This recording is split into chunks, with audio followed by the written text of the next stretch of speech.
Olá, ouvintes! Tudo bem? Bem-vindos à sexta temporada do podcast Direito Empresarial Café com Leite. Eu sou Amanda Taide, mineira e cruzeirense na origem, com passagem em São Paulo, e candango e fluminense de coração. Casada, mãe do Pedro, de 5 anos. Pedro do Fluminense. Do Lucas, de 3 anos. Lucas do Brasil. E tutora do Vira-Lata Farofa. Sou professora da UNB dos cursos de Direito Empresarial, Concorrência, Comércio Internacional e Compliance. E consultora do Pinheiro Neto Advogados nas mesmas áreas. Esse é um podcast simples, curto e gostoso. Como um café da manhã, rapidinho, durante a semana. Nosso audacioso objetivo é ter uma biblioteca em áudio gratuito dos textos dos principais autores de direito empresarial do Brasil, para a gente poder aprender ouvindo com suas principais ideias e teses jurídicas. Eu recordo a vocês que cada temporada segue sempre a mesma cronologia do meu programa de curso da UNB. Ou seja, a gente começa com teoria da empresa, passa por fundamentos do direito societário, segue por limitada e fecha com SA. Pegue então sua xícara de café com leite ou chá, seu tênis para fazer exercício físico e cuidar da saúde, ou então seu fone de ouvido para ouvir no seu meio de transporte diário. Vamos comigo então para a próxima xícara de café com leite?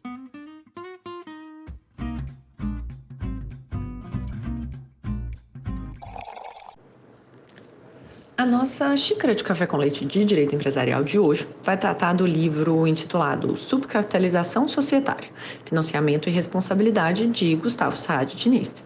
E para isso a gente vai ter a alegria de contar com a participação do próprio autor, o professor Gustavo Saad Diniz, que é autor do livro, e para comentar essa questão da subcapitalização societária. Vocês já sabem que o professor Gustavo já veio aqui. Mas o professor Gustavo Saad Diniz é graduado em Direito pela Unesp, com mestrado em Direito Privado pela Unesp também, doutorado em Direito Comercial pela USP e livre-docente pela USP. É atualmente professor associado de Direito Comercial da Faculdade de Direito de Ribeirão Preto, da USP. É advogado sócio do escritório Saad Diniz Advogados Associados e tem experiência contenciosa, consultiva e de pareceres nas áreas de Direito Privado, com ênfase em Direito Comercial. Professor Gustavo, é uma alegria enorme ter você aqui mais uma vez nessa nova temporada para apresentar, de um modo simples, curto e gostoso, o tema da subcapitalização societária. Olá, professora Amanda. Muito obrigado pelo convite mais uma vez, essa oportunidade de participar de um podcast tão legal, tão bacana e gostoso, né? Que permite a divulgação de conhecimento, a divulgação dos trabalhos tão importantes e as monografias tão importantes que a gente tem no direito comercial, empresarial. Então, eu só posso lhe agradecer pela oportunidade, a nova oportunidade. E agora, para tratar de um tema complexo, né, que é esse da subcapitalização societária, um tema que me desafiou na elaboração do meu doutorado, é a minha tese de doutorado, né? E é um tema que, embora tenha sido desenvolvido na doutrina comercialista há algum tempo, ele ainda não penetrou na nossa discussão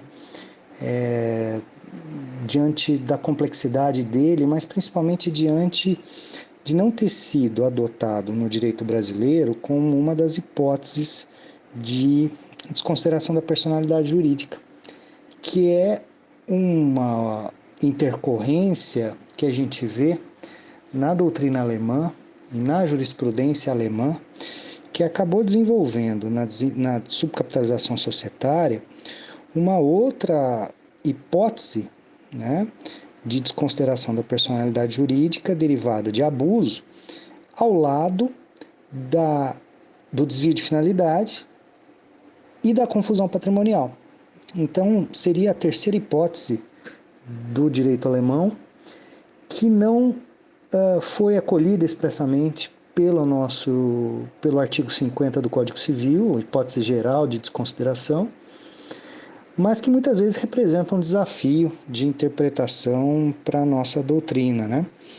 Em vista de identificarmos muitas vezes hipóteses em que sociedades acabam trabalhando com um volume de capital que não suporta os riscos que são desempenhados pela sociedade. Então, esse é um desafio bastante interessante, uma hipótese doutrinária diferenciada, né? Que a gente tem até hoje bastante, digamos assim, desafios, né? Bastante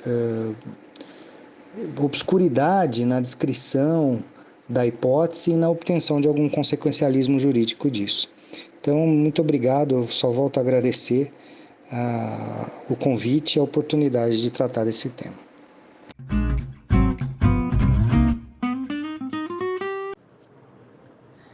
Professor, conta pra gente então qual que foi a motivação para você escrever sobre esse tema, que explora, né, essas relações mais básicas do direito da empresa sobre, né, formação do capital social, sobre as relações entre os sócios, e conta também como que foi o processo de escrita, né, sobre esse tema que é fundamental, é a base, né, do direito societário.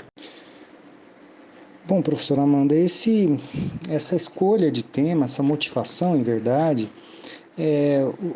eu sempre digo, o tema me encontrou, né? Nas minhas pesquisas de mestrado, eu trombei com essa hipótese do direito alemão. Isso me angustiou um pouco, porque a gente não tinha ela aqui no Brasil, bem descrita. E aí acabei comprando um livro argentino e também um livro alemão que tratavam do assunto. Então, me vi desafiado a estudar essa hipótese aqui no direito brasileiro e fui acolhido no doutorado pela nossa orientadora, professora Paula Forgione, que de pronto me disse, olha, esse é um tema desafiador, e me acolheu em orientação para tratar disso, né? Tive essa percepção de ineditismo, daí ter resultado a tese de doutorado, e uma dificuldade bastante grande de lidar com o tema, não só por conta de ter sido pouco tratado aqui, mas também de ter que lidar com uma visão doutrinária estrangeira, obviamente com as suas idiosincrasias, suas peculiaridades, né? E isso nunca é simples. Sem contar também que não havia acolhimento na nossa jurisprudência, como continua até nos dias atuais, né? Então, não foi uma escrita simples, não foi nada muito linear para chegar no resultado da tese de doutorado posteriormente publicada, né? Agora, é um tema interessante porque realmente, como você disse, a gente acaba falando de subcapitalização, mas antes tem que compreender a própria capitalização. Então, compreender como se forma o capital de uma sociedade, qual a função dele, ou funções dele, porque ele é um fenômeno bastante complexo.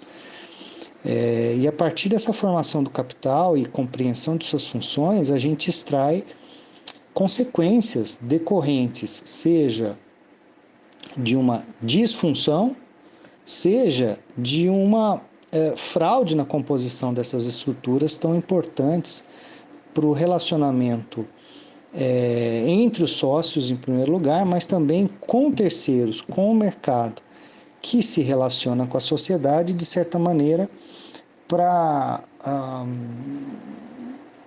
extrair do capital a segurança jurídica que se espera nos relacionamentos, na concessão de crédito, no cálculo de risco de uma empresa, né?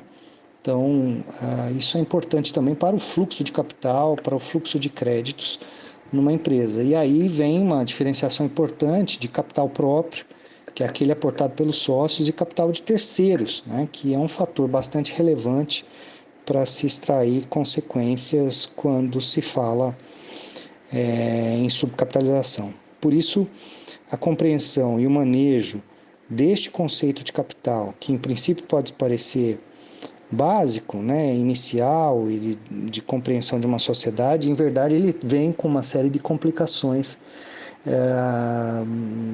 no mau uso na fraude, decorrentes do mau uso, da fraude ou mesmo de uma estrutura de capital que não arque, não dê conta dos riscos próprios de uma sociedade, né? Então é mais ou menos esse o encaminhamento que se tem quando se analisa um tema tão complexo como esse.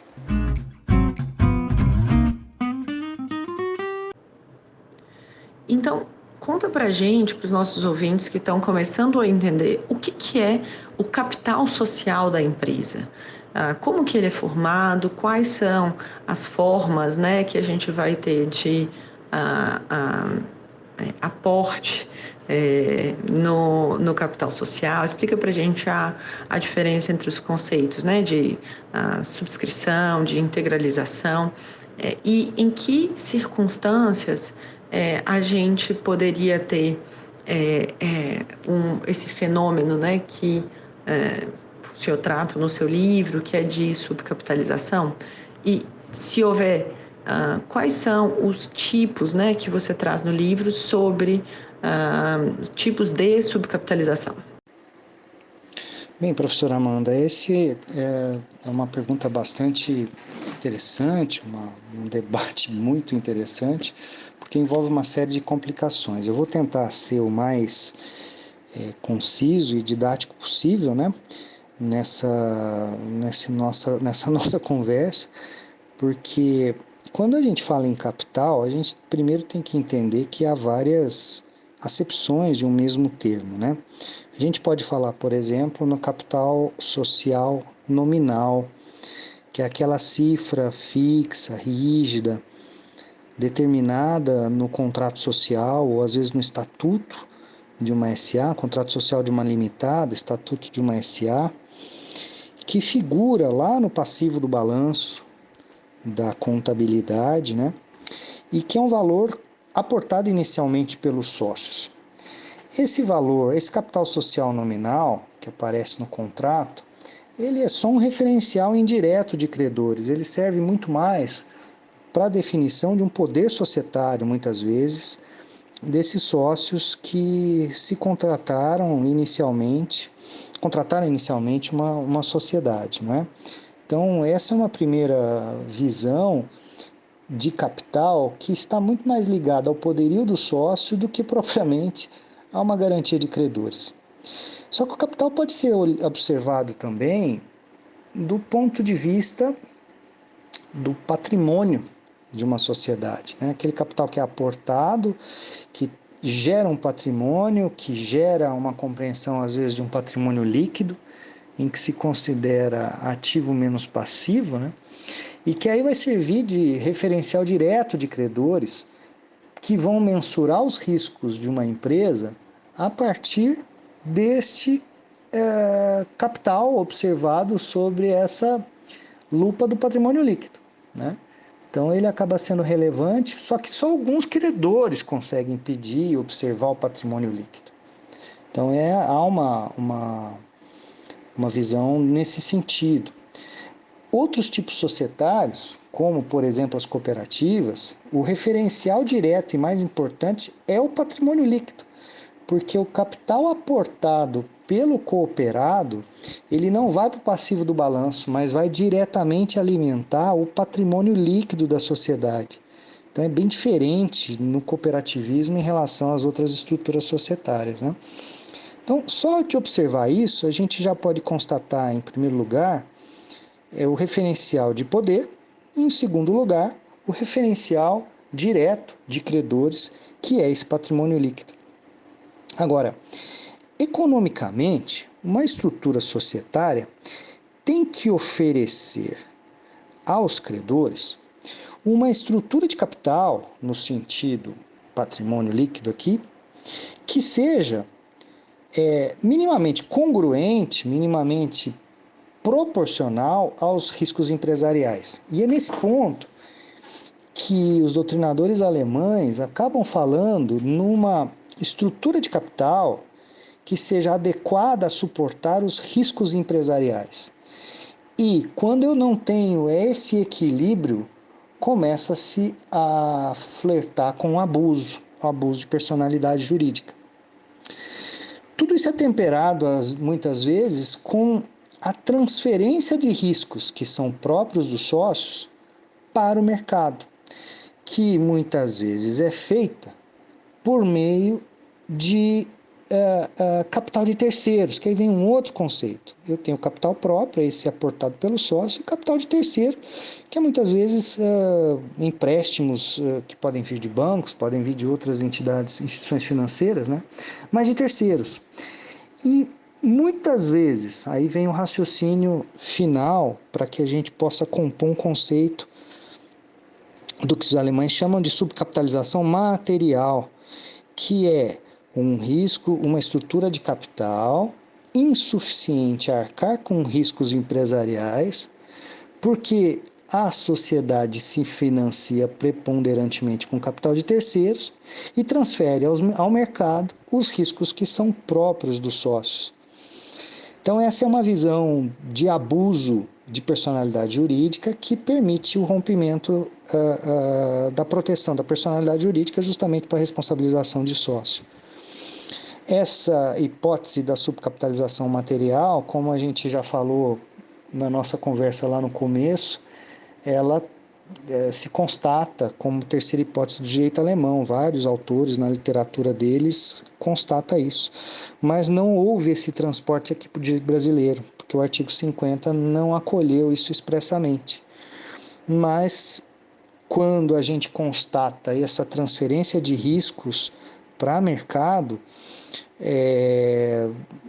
um desequilíbrio estrutural, pode-se flertar, sim, com um abuso que pode vir de desvio de finalidade da sociedade, e se constata também doutrina dizendo nesse sentido. Por isso que a compreensão do capital ela acaba sendo positiva e negativa quando a gente fala de subcapitalização. Positiva no sentido de que seja uma formação correta e adequada para o risco empresarial. Negativa no sentido de que, uma vez subcapitalizada, a sociedade pode gerar consequências. Um outro relato da literatura está na subcapitalização formal, que decorre da existência de empréstimos de sócios, né? E esses empréstimos são sacados a descoberto quando a sociedade não tem mais estrutura para adimplir dívida de outros credores, né? E os sócios se valem desses empréstimos para obter pagamento privilegiado, né? Então essa é a hipótese descrita na doutrina como subcapitalização formal. E em geral, na legislação, a gente encontra uma requalificação desses créditos, principalmente em processos de insolvência, que transforma esses créditos em créditos subordinados. Daí que a gente tem lá no artigo 83 da nossa Lei 11.101, a Lei de Recuperação de Empresas e Falência, o crédito subordinado de sócio. Então, isso é conhecido como subcapitalização formal, tá? na descrição doutrinária. Então, são esses pontos aí que a gente acaba tendo uma compreensão bem resumida quando se trata do tema.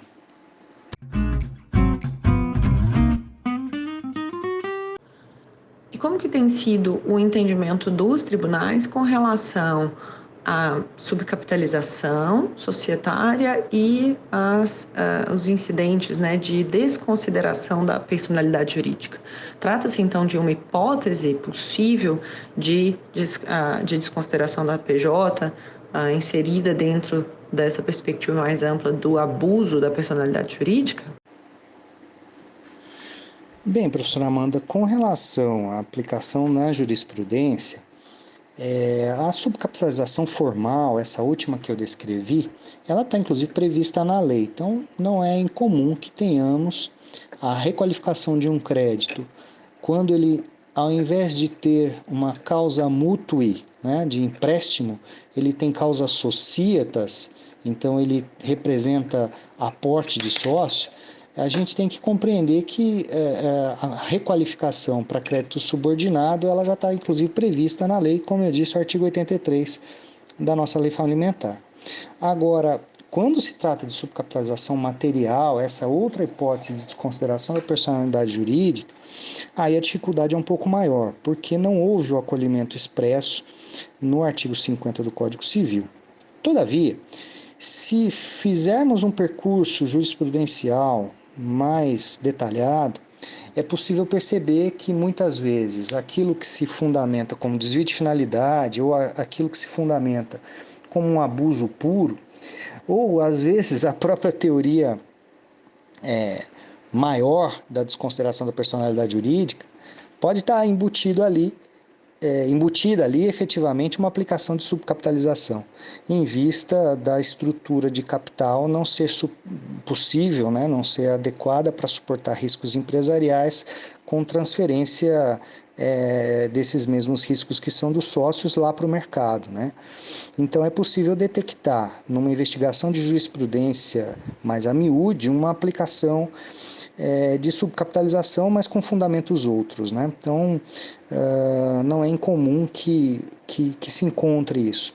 O que é preciso agora, talvez seja um próximo passo, é fazer um mapeamento do que efetivamente seja subcapitalização com um fundamento ali, né?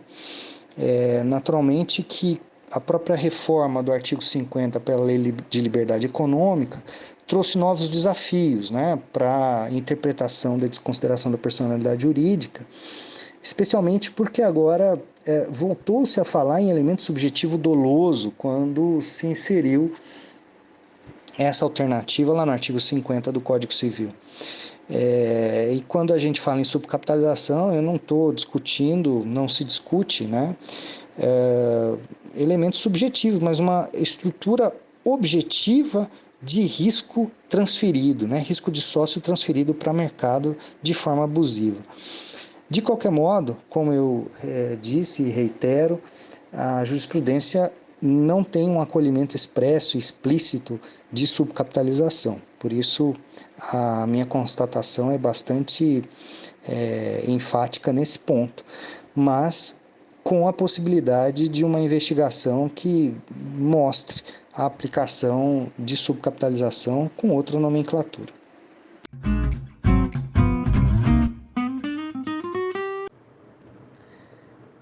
E agora conta pra gente um pouquinho mais quais são as propostas que você traz no seu livro e como que o direito societário poderia resolver diante dessa situação de o capital social ser, então, insuficiente para garantir os direitos dos credores.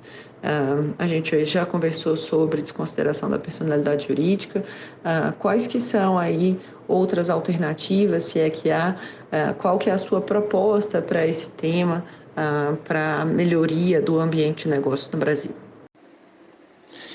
Bem, a proposta da tese ela é fundamentalmente doutrinária no sentido de apresentar uma alternativa que não foi explicitamente acolhida no código, mas que é uma alternativa real de mau uso, né, do conceito de capital ou mau uso de uma estrutura societária que precisa dar garantias também aos credores e não o faz, né?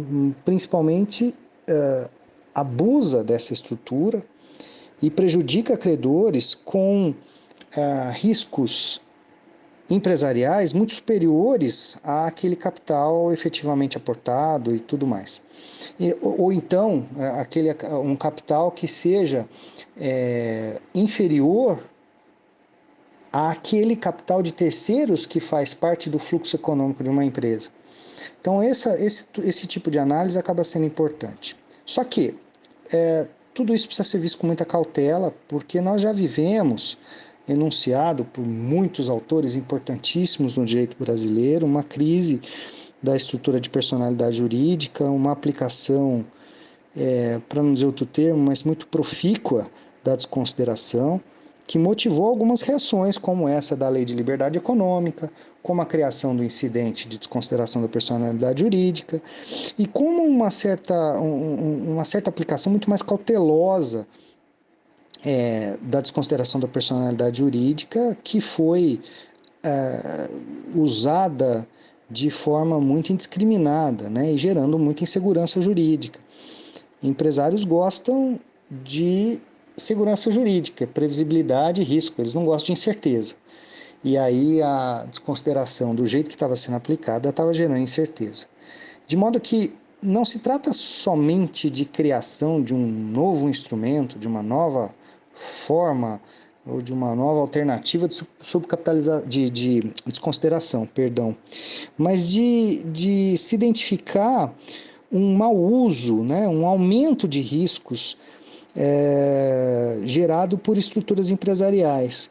E isso também gera insegurança ao mercado. Então, trata-se de uma hipótese importante de investigação, inclusive para que tenhamos precisão terminológica na aplicação de um instrumento e de uma visão doutrinária bastante complexa como essa que expus. Então, a proposta do livro, efetivamente, é trazer esse debate, né? Trazer esse debate complexo, que começa com a análise de capital,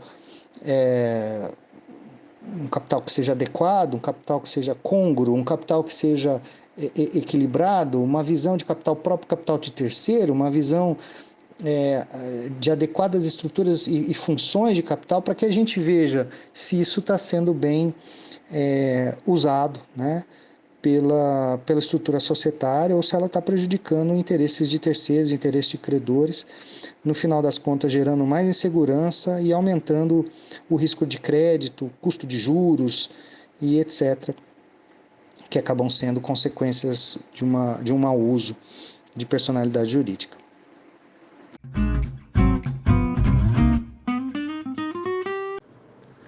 E por fim, uma pergunta dessa temporada, conta pra gente quem que você chama para tomar um café com leite, um vinho, para jantar com você essa noite. Pessoas reais e imaginárias, que estão vivas, mortas, quem você quiser, conta pra gente. Quem que você convidaria? Bom, professora Amanda, essa foi uma pergunta muito bacana, né? Porque eu tive mais dificuldade de desenvolver ela agora que você me fez do que qualquer uma das outras, né?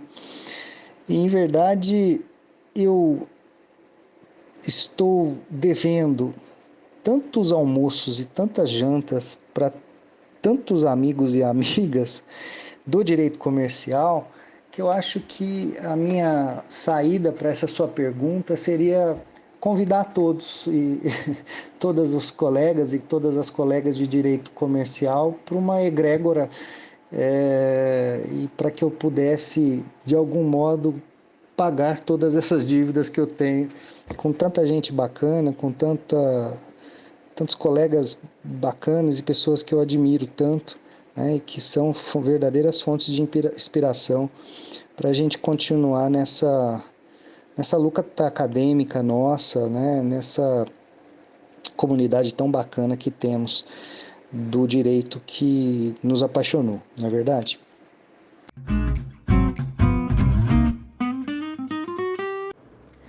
Professor Gustavo, muito obrigada mais uma vez pela sua presença, uma alegria poder te ouvir, aprender com o senhor novamente. Um abraço e até a próxima. Bom, professora Amanda, eu que agradeço a generosidade do convite, mais uma vez, e sempre estarei às suas ordens para essas conversas tão gostosas, e siga firme nesse seu projeto, porque ele é muito gostoso, muito legal. Parabéns pelo seu desprendimento, pela sua generosidade de nos trazer tanta possibilidade de debate e de conversa sobre assuntos que nos são tão caros, não é verdade? Muito obrigado, viu? Mais uma vez.